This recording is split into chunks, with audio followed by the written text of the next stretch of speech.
Advocate Baqibillah Rashidi. আমার গ্রামের বাড়ি ১ নম্বর সুকাশ ইউনিয়ন বেলোয়া গ্রামে। তো এইটা আমার গ্রামের বাড়ি। এই বাড়িতে আমরা কর্মের সুবাদে আমরা দুই ভাই, মাওলানা আব্দুল বারী রশিদি আমার বড় ভাই এবং আমি অ্যাডভোকেট বাকিবিল্লাহ রশিদি, আমরা উভয়ই বাহিরে থাকি।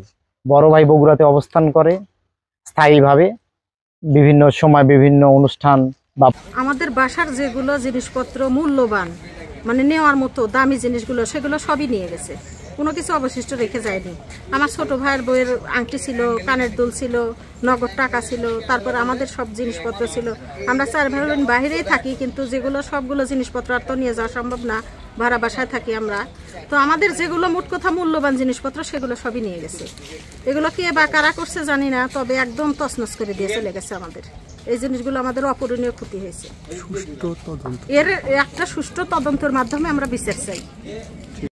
আমরা এখানে এসে দেখলাম, আমরা অনেকগুলো লোক আসলাম, আমরা এখানে পর্যবেক্ষণ করে দেখলাম 5টা 6টা রুম। এই রুমগুলো অগোছালোভাবে পড়ে আছে, জিনিসগুলো তো মানে বিচ্ছিন্নভাবে পড়ে আছে।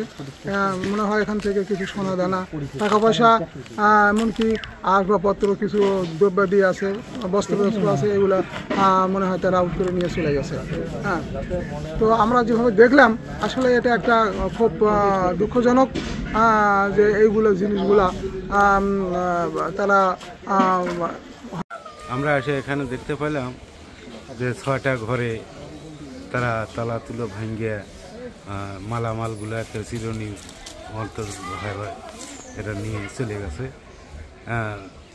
তারপরে এগুলো দেখে আমাকে খুব দুঃখ মনে হলো যে এত এরকমভাবে ডাকাতি করাটা ঠিক হয়নি এবং খুব ক্ষতিকর করে গেছে।